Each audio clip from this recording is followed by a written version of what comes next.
이게 오메 좀 위로 올까? 이렇게 하면 좋으나? 그러니까 저기도 직원들도 일하시는데 좀 거시기 하네.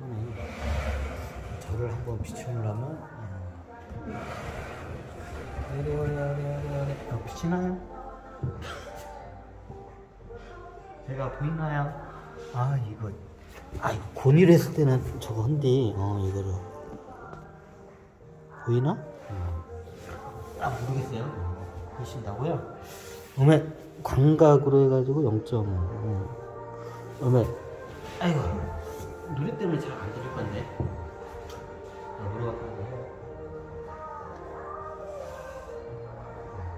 아주 멀끔해졌다고요? 머리를 깎아가지고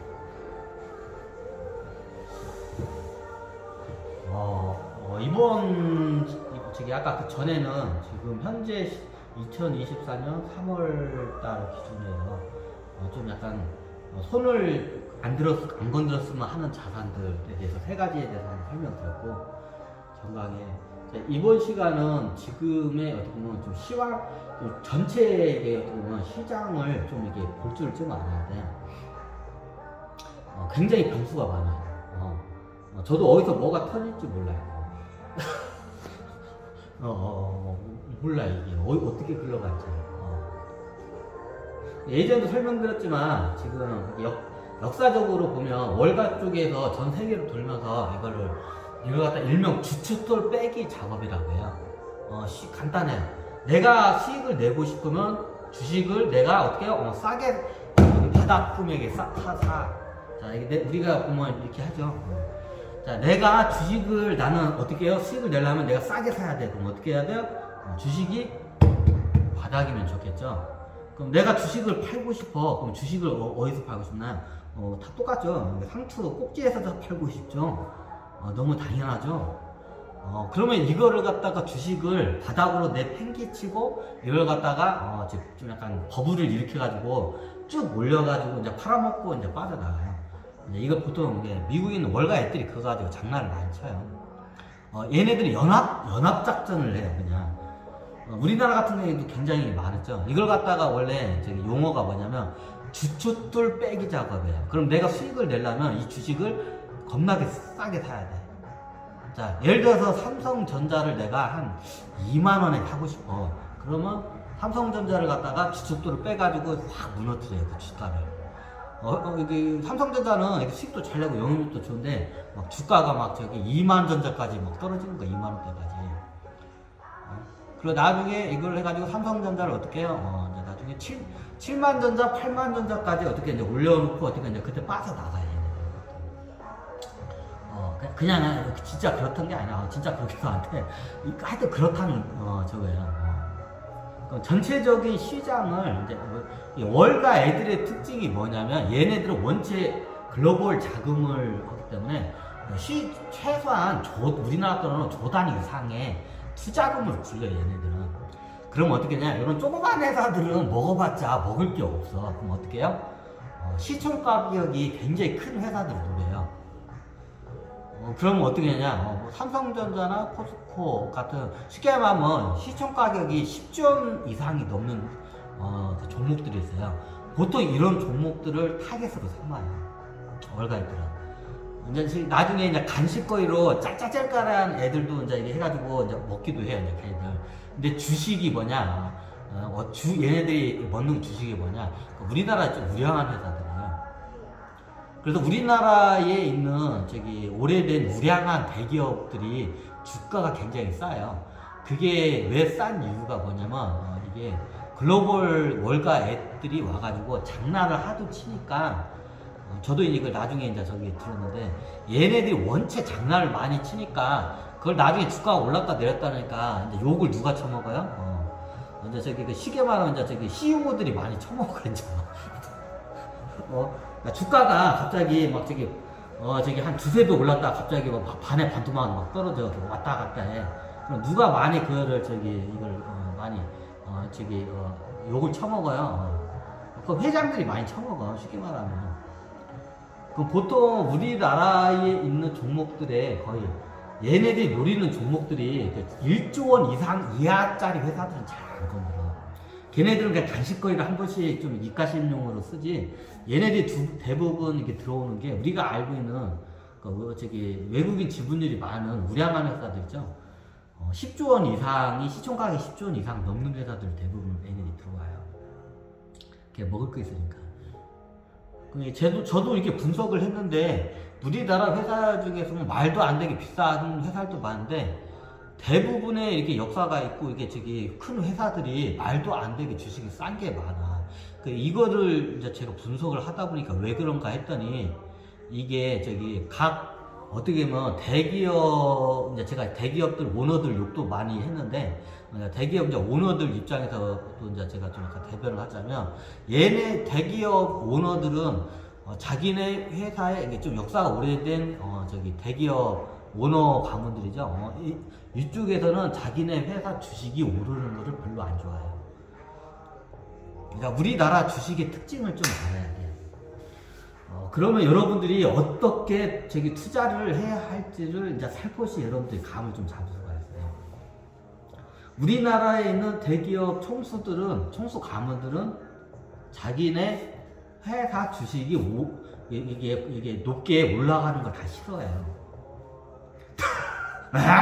아니 경영자가 자기 회사 주식 올라가면 자산 가치가 올라가서 재산도 올라가고 좋은 건데 왜 싫어해요? 이유가 몇 개가 있어요. 자, 대표적인 게 하나 있어요. 일단 세금 문제예요. 자, 주식을 주가가 많이 올라가 있으면 어떻게 되냐? 세금을 많이 내게 됐죠. 대주주나 최대 주주들은 그에 따라서 세금을 많이 이제 내겠죠. 나중에 상속세도 많이 들어가고. 이게 첫 번째 세금이에요. 이게 우리 입장에서 생각하면 안 돼요. 상대방 입장에서 생각해야 돼요. 왜 그러면 대기업 총수들하고 가문 쪽에서는 왜 자기네 회사 주가가 왜 올라가는 걸 싫어할까? 그걸 먼저 알아야 돼요. 그러면 그 사람들 입장에서 생각해야 돼요. 자, 첫 번째, 주가가 오르면 어떻게 해요? 내야 할 세금이 많아져요.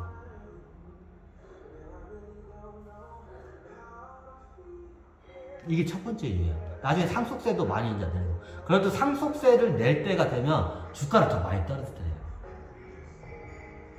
이게 좀 대기업 역사가 오래된 회사도 그래요. 두 번째 이유가 뭐냐면 이게 월가 애들 때문에 그래요. 이게 글로벌 자금들 때문에 그래. 얘네들은 보통 이런 작은 회사들은 안 건드려. 먹을 게 없어. 어떻게 해요? 쉽게 말하면 우리가 흔히 알고 있는 대기업들을 상대로 대기업들을 갖다가 이걸 뭐라고 할까? 대기업들을 갖다가 사냥감으로 이렇게 노리고 이렇게 들어와 얘네들은 보통. 그러면 뻔하죠. 우리나라 일대 대기업은 삼성전자, 그리고 현대자동차, 그리고 LG전자, SK머시기 겁나게 많죠. 대부분의 최소한 1조 원은 넘어가고 10조 원 이상의 돈이 시총가격이 10조 원 이상 되는 걸 보통 이게 들어와요. 제가 우리나라 주식들을 이게 분석을 해보니까 이상한 걸 많이 발견해요. 이게 작은 회사들은 이게 신생회사나 작은 회사들은 굉장히 고평가된 데 많아요. 고평가가 된 게 많아. 코스닥이죠 대부분. 이제 기술주이면서 신성장 회사들, 벤처 기업들, 이런 회사들은 굉장히 고평가가 되어 있어. 분식 회계까지 하면서 이게 자기의 회사의 자산이 큰 것처럼 몸을 부풀리면서 분식 회계를 많이 해요, 또 얘네들. 이제 대부분 이제 코스닥 종목들이 그죠. 근데 그에 반해서 굉장히 역사가 오래되고 우리가 흔히 알고 있는 우량주들의 특징을 보면 너무 말도 안 되게 저평가가 되어 있어요. 그리고 주가도 안 올라가. 그냥 조금 이렇게 박스권을 유지한다 하죠. 오늘 들락날락. 그걸 하는 거예요. 이게 왜 이런 현상이 일어날까 하니까, 어떤 최고 경영자의 입장에서 이제는, 신생회사는 주가가 높은 게 좋은데, 굉장히 이게 좀 역사가 오래된 대기업, 우량주 회사의 입장에서는 회사의 주가가 싼 게 더 이익인 거야. 그래서 어떻게 하냐? 자기네 회사가 주가가 오르는 걸 원치 않아요. 자, 세금이고 두 번째가 뭐냐? 이게 욕을 많이 처먹어요. 이게 왜냐면 월가 애들이 갖다가 얘를 갖다가 푸싱을 해요. 푸싱 작업을 하게. 돈의 힘으로 해서 예를 들어 삼성전자를 한 예를 들게요. 삼성전자가 예를 들면 제가 예전에도 강의를 했지만 삼성전자는 이게 굉장히 저평가가 돼 있어요. 이게 삼성전자는 10만원이 넘어도 10만원도 싸요. 제가 봤을 때는 10만전자가 돼도 이게 밸류에이션을 해도 싼 주식이에요. 근데 10만원을 넘은 적이 없어. 그죠? 이게 다 그 이유예요. 그럼 어떻게 되냐? 이게 왜 그러냐면 삼성전자 쪽에서도 이게 삼성전자나 이런 삼성 이쪽이 주식이 올라가는 거를 원치 않아. 대기업들이 다 대부분 그래. 월가 애들이 와서 장난을 쳐요. 그러면 회사를 갖다가 공매도 세력이나 얘네들이 합세해가지고 하면 회사를 갖다가 이걸 갖다 초토화 작업을 얘네들이 해요. 그럼 그걸 피하기 위해서 어떻게 하냐? 애초 당시부터 회사 주가를 못 오르게 얘네들 딱 끌어가요. 얘네 이건희 회장도 그거를 이제 방어를 많이 하더라고. 그래서 나중에 삼성전자도 보면 외국이 지분이 높아요. 그럼 얘네들이 외국이 지분이 높아가지고 삼성전자를 갖다가 너무 싸다 해가지고 이걸 갖다 쫙 끌어올리려고 작업을 해요. 그럼 어떻게 하냐? 이건희 회장이 뒤에서 또 해야 그럼 이걸 못 올라가게 딱 끌어내려 이게. 이거 어떻게 하냐고. 옛날 이건희 회장하고 이병철 회장이 다 고해성사했어 나한테. 이건희 회장은 자기네 주식 이건희 회장은 자기네 그 삼성전자 주식이 올라가는 걸 원치 않아. 그 첫 번째 세금이고 두 번째가 이게 월가 애들이 와가지고 장난을 하도 치니까 이제 이것 때문에 피해를 많이 봐. 이제 주주들도 피해를 많이 보고 하니까. 그러니까 삼성전자 어떻게 보면 거의 많이 이렇게 했을 때는 외국인 기관 투자자들이 거의 반 이상을 삼성전자를 갖고 있을 때요. 그럼 얘네들 입장에서는 어떻게 이걸 갖다가 비싸게 팔고 싶겠죠. 근데 이게 지금 이게 3만전자야. 예를 들어서 3만원대야. 한 주당 3만원대. 그럼 이걸 갖다 어떻게 한 3배 이상 10만원이 돼도 얘들은 밸류에이션에서는 싸. 그럼 어떻게 해요? 10만원까지 못 들여도 9만원까지 올리고 싶은 거야. 그럼 3만원에 얘네들이 사놓고 어떻게 해요? 9만원에 올려놓고 어떻게 해요? 팔아먹고 나가고 싶어요. 3배 먹고 나가고 싶겠죠. 예전에 이제 이걸 장난을 몇 번 해가지고 개인 투자자들이 손실을 많이 봤어요. 그래가지고 이건희 회장이 이제 이걸 못하게 하려고 어떻게 하냐면 딱 이게 세력들이 이제 삼성전자 주식을 갖다 끌어올리는 푸싱 작업을 해. 푸싱 작업이라고 하거든. 이거 돈을 갖다가 푸싱 하면 주가가 쫙 올라가. 이제 테마도 태우고 해가지고 푸싱 작업을 해. 그러면 3만전자에 있던 게 막 9만전자까지도 올라가, 실질적으로. 그럼 어떻게 해요? 얘네들 이제 9만전에서 털고, 이제 보통 개인 투자자한테 이제 이거 물량을 넘기고 나가죠. 나중에 이제 다시, 이제 곤두박질해서 이제 3만전자, 2만전자까지 털어주고, 그때 이제 살금살금 또 사. 이 기본적인, 월가 애들의 이게 전략이에요. 연합적으로 움직여, 얘네들은. 다각적으로. 한 국가를 상대로 해서 그거를 해요. 자, 우리가 지금 제 말을 들으면 과거에 월가 애들이 장난을 친 사례들이 많이 있어요. 보통 3년에서 4년 텀을 해서 얘네들이 우리나라 시장으로 들어와가지고 그 짓을 해요. 3, 4년 텀을 해가지고. 그래, 옛날에 이명박 대통령 때 제 알기로는 그때 그걸 방어하기 위해서 얘네들 저거 했다가 이게 좀 약간 이상하게 흐른 경우도 있어, 이게. 이걸 저거는데. 근데 이게 국제 자본 세력이라는 게 굉장히 잔인해요, 얘네들이. 그럼 얘네들이 여기서 그걸 해가지고 수익을 많이 남기잖아요. 그럼 매일마다 와서 그 짓을 해먹어. 수익을 못 내게 하기 위해서 어떻게 했냐면, 옛날 삼성 이건희 회장 같은 경우에는 나한테 한데 얘기했을 때 얘네들이 삼성전자 가지고 장난을 겁나게 쳐, 월가애들이. 그럼 얘네들이 삼성전자 그 주식을 장난을 못 치게 하려면 어떻게 하냐면 아예 애초 당시에 올라가지 못하게 딱 그냥 잡아 놓는 게 자기의 그 경영 그 철학이라고 하더라고요. 그래야 그 주주들을 보호를 할 수 있다고. 그걸 갖다가 월가 애들이 장난쳐요. 그러면 어떻게 하면 나중에 주주들이 다 피해를 보고 욕은 이제 이건희 회장에서 다 나중에 처먹는 거야. 이제 그거를 갖다가 이제 그걸 알아가지고 어떻게 했냐면 삼성전자에 보통 한 반절 이상의 외국인 투자자가 들어올 때 있어. 그럼 얘네들이 푸싱 작업을 많이 해. 그럼 이건희 회장은 이제 이거 반대해서 어떻게 하냐면 이걸 다운 작업이라고 해요. 푸싱은 주가를 올리는 작업이고 다운 작업은 이걸 갖다 주가를 못 올게 다운을 시키는 거야. 그러면 양쪽 세력이 푸싱 자극과 다운 세력이 해가지고 그럼 이게 변동이 왔다 갔다 해요. 좀 이게 약간 박스권 형식으로 삼성전자가 많이 갈 때가 좀 그런 거예요. 이게 차트에 보면 그게 다 이렇게 드러나요. 우리나라의 주식에 우량주들이 그런 게 많아요. 이게 제가 봐도 제가 현대차가 너무 싼 거야. 지금도 싸지만 너무 싼 거야. 이게 보니까 이게 일맥상통을 하더라고요.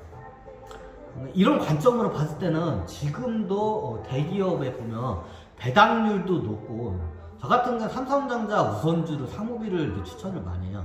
배당률도 높고 회사가 짱짱하고 망할 일도 없고, 그리고 저 앞에로 전기차로 가면 현대 기아차가 그걸 갖다가 굉장히 이게 아마 석권을 하지 않을까 하는 판단이 들어요. 그러면 그에 대한 수혜를 당연히 보겠죠. 근데 그에 비해서 굉장히 싸요. 지금도 싸요. 특히 우선주들이 다 싸요. 일단 우선주를 사면 배당금이 겁나게 많이 나와.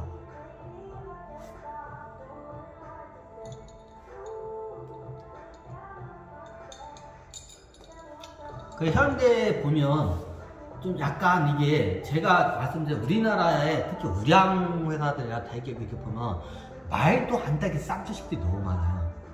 근데 저는 이게 앞으로 전체적인 큰 시장 흐름으로 봤을 때는 이게 한번 폭락장세가 올 거예요. 근데 굉장히 이게 특징이 뭐냐면, 이게 고평가 됐던 종목들은 이런 이게 시장이 전체적으로 폭락이 될 때 크게 떨어져요. 이 특징이. 근데 굉장히 저평가된 회사들은 떨어지긴 떨어지는데 많이 안 떨어져요. 그러면 여러분들이 어떻게 주식 시장에 이게 좀 접근을 해야 할지를 약간 힌트를 제가 좀 드리는 거예요. 우리나라에 보면 이게 진짜 이게 PER이 2배, 3배, 1배짜리, 2배, 3배짜리가 많아. PER이 2배, 3배. 이거는 진짜 말도 안 되게 싸고, PBR로 따지자면 0.2배, 0.3배짜리가 수두룩해요. 그것도 우량한 회사들이. 차라리 회사가 위험하거나 이게 신생회사들 위험한 회사는 내가 차라리 이해가 되는데, 회사가 굉장히 우량한데 PBR이 0.2배, 0.4배가 3배가 나요. 굉장히 싸요. PBR에 설명 안 드려요. 그 알고 있는 그 상태라고 여러분들이 제가 설명드려요. 그 PER이 2배, 3배짜리들이 수두룩해요, 현재. 자, 이렇게 경기가 어려운 상황에서도 PER이 2배, 3배짜리 회사들이 나와요. 겁나게 싸다는 거예요. 그만큼 수익도 많이 내고. 근데 주가가 그만큼 많이 저평가되어 있다는 거예요. 그러면 이런 회사들의 특징이 뭐냐면 굉장히 이게 싸요. 이런 싼 회사들은 아무리 대급락장이 와도 얼마 안 떨어져도 조금 떨어져. 조금. 그럼 어떻게 해요? 네, 시기적으로 여러분들이 한번 시험삼아 사보는 것도 괜찮아요. 여기서 더 떨어지면 또 사고. 제가 봤을 때는 몇 개 종목이 있는데, 좀 이게 안정적인 종목을 여러분 국민들이 큰 종목을 제가 추천을 하다면 현대자동차, 기아자동차도 괜찮은데 현대자동차 우선주들이 다 싸요. 굉장히. 배당률도 짱짱하고. 제가 봤을 때 여기서 떨어져도 얼마 안 떨어져요. 떨어지면 더 좋은 기회예요, 제가 봤을 때. 그래서 제가 중고차 장사도 하고 주식을 공부했지만, 제가 봤을 때 이게 현대자동차는 이게 독과점 회사예요. 쉽게 이게 시장으로부터 밀리지가 않아요. 근데 그에 반해서 너무 가격이 싸요. 특히 우선주들이. 배당금도 짱짱하게 주고. 그럼 삼성전자는 어떻게 해요? 삼성전자 같은 경우에는 좀 이런 말은 그런데, 이게 아마 좀 또 더 떨어질 것 같아, 이게 좀 애매해요, 이게. 제가 만약에 추천을 한다면 현대 시점으로 현대차 상무비, 한화 상무비도 제가 넣었는데, 한화 상무비. 왜냐면 배당금을 많이, 이게 꾸준히 배당금을 주는 회사들이 나중에 배당률이 높아져요. 예를 들어 독과점 회사이기 때문에 영업이익이나 다 일정해. 독과점 회사들, 우량하고 독과점 회사들의 특징이에요. 매출도 이게 경기가 나빠져도 매출도 비슷해. 그리고 그에 대한 영업이익도 비슷해. 그에 따라서 배당금도 항상 일정해. 저기 경기가 나빠져도 얘들은 비슷해. 근데 어떻게 경기가 나빠지면 주가는 곤두박이를 쳐요. 그러니까 나중에 어떠냐, 배당금을 비슷하게 계속 주는데 주가가 떨어지니까 상대적으로 어떡하냐, 배당률이 높아져요. 그 배당률이 7% 이상을 넘어가는 회사들이면 정말로 이건 투자하기 좋은 적격한 회사. 지금 배당률이 7% 이상 넘어가는 회사들이 굉장히 많이 지금 근접해 있어요. 제가 예전에 봤지만 주식의 주자도 모르는 분들은 처음부터 배당주를 먼저 이렇게 접근하는 거를 이렇게 제가 추천을 해드려요. 여러분들이 이게 주식에 대해서 잘 모르니까 배당률을 이렇게 되게 좋은 종목을 제가 추천을 하더라면, 제가 알기로는 우리 국내에서 이게 몇 개 종목을 하던 대형주에서 안전적이고 대형주를 하게 되면 현대자동차 우선주, 그리고 한화 우선주, 한화 사무비가 이제 저건데 이것도 괜찮아. 우선주 그 몇 개 제가 제 포트폴리오를 이렇게 뽑아놓은 걸 아마 저기 한 것에, 거기 보면 굉장히 꾸준하게 주는 우선주나 꾸준하게 저기 배당률이 하는데 막 7% 이상이 넘어가는 배당주들이 많이 생겨요. 자, 이게 시장에서 7% 이상짜리 배당주가 나오는 이게 잘 안 나와요. 어지간하면. 이게 왜 나오냐? 이게 금리 때문이거든요. 지금 금리가 고금리로 높아지기 때문에 사람들이 배당주 이쪽에보다도 안전한 고금리를 주는 채권이나 이자 주는 예금 쪽으로 이동을 해요. 그러니까 상대적으로 어떠면 배당주들이 이게 빠져요, 가격이. 그래서 배당주들이 싼 가격으로 나와요. 왜? 금리가 높은 상품들이 많이 나오니까. 채권이나 이런 게. 그럴 바에는 더 안전하고 앞으로 불확실하니까 주가가 더 떨어지니까 채권 시장으로 큰 돈들이 옮겨가요. 보통 기관 투자들이나 연기금 같은 큰 돈들이 채권 시장으로 옮겨가요. 왜? 채권 시장에서 높은 이자를 주는, 높은 이자의 안정적인 이자를 주는 채권들이 많이 쏟아져 나오니까. 그래서 어떻게 하냐, 주식시장에서는 어떤 효과가 있느냐, 배당주들을 갖고 있던 사람들이 채권 시장으로 이렇게 옮겨 타요. 그럼 그 과정에서 어떻게 하냐, 배당주들이 떨어져요. 이게 배당주 투자법이 이게 어떤 역발상 전략이래, 이게. 그럼 나중에 배당주가 예전에 똑같이 배당금 똑같이 주는데, 예전에는 배당률이 시가에 비해서 막 3%, 2%, 3%, 1%, 2%, 3%밖에 안 돼. 근데 나중에 이게 시가가 떨어지니까 상대적으로 이게 배당률이 높아져요. 그러면 이게 7% 이상이 넘어가는 배당주가 생겨요. 심하게는 10%까지 넘어가는 경우가 있는데, 그건 대부분 적고, 보통 배당률이 7% 이상 넘어가는 그런 종목이 나오기 힘들어요. 근데 그게 언제 나오냐? 배당주들이 굉장히 저평가될 때 이런 종목들이 나와요. 굉장히 저평가할 때 배당률이 7%를 넘어가요. 지금 그런 종목들이 굉장히 많이 나왔어요. 그 말은 역으로 말하게 되면 굉장히 안정적이고 꾸준하게 배당금을 주는 회사들이 어떻게 해요? 굉장히 싼 가격이 나왔다는 뜻이에요. 어차피 그 회사는 배당금 똑같이 줘. 비슷해. 올려봤자 조금밖에 안 올려. 비슷비슷하게 줘, 그냥. 근데 뭔가 주가가 많이 떨어졌기 때문에 상대적으로 배당률이 7% 이상으로 넘어가요. 그럼 이때까지 이 회사가 1년에 2,000원의 배당금을 꾸준히 주던 회사, 예를 들어서 작년도 2,000원, 올해도 2,000원, 재작년도 2,000원, 그 전에도 2,000원, 그 선에서 왔다 갔다 해. 그러면 이 회사는 계속 2,000원씩 줄 회사겠죠, 당연히.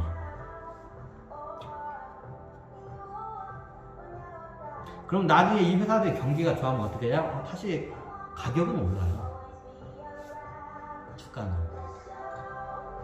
그래서 이게 경기가 어려울 때 처음 투자하는 분들은 이런 위험한 주식이나, 저 같은 경우에는 좀 위험한 주식을 많이 손을 대요. 여러분들한테 추천은 안 해요. 처음 하시는 분들은 이게 배당주를 갖다가 이런 걸 이렇게 타시는 거죠. 지금이 배당주를 타기가 참 좋은 시기예요. 배당주를 갖다가 이게 들어가면. 꾸준하게 주는 배당금이 배당률이 7% 이상 지금 이게 되는 배당주들이 지금 시장에서 나와요. 물론 더 떨어질 수 있어요. 근데 배당주의 특징은 급락해도 많이 안 떨어져. 많이 떨어지면 뭐냐, 세력들이 뒤에서 장난치는 거야. 그것들은 세력들이 장난쳐 더 떨어지면 뭐야, 더 싸게 다닐 수 있는 기회니까 좋은 거야. 이해가 되시나요?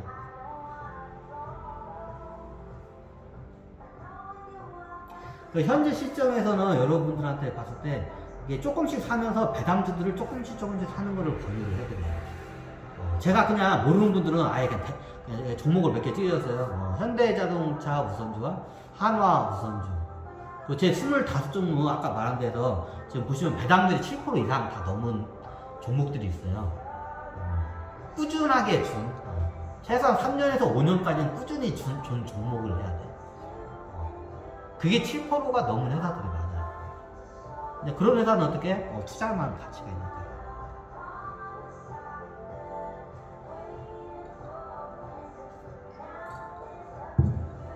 현 시점에서 여러분들한테 추천할 수 있는 종목과 시기적인 게 이런 배당을 잘 주는 주식, 그리고 안정적이야. 여기서 조금 떨어질 수 있어요. 떨어지면 땡큐 또 사고. 그래서 시기도 이게 분할을 할 줄 알아야 돼요. 저도 샀냐고요? 저는 지켜보고 있어요. 그래서 저는 돈이 없어요. 그래서 여러분들한테 한번 지금 시기적으로 이렇게 이게 주식 투자에 입문하신 분들이 이렇게 들어오면 어땠을까 하고 한번 제가 추천하는 방법이에요.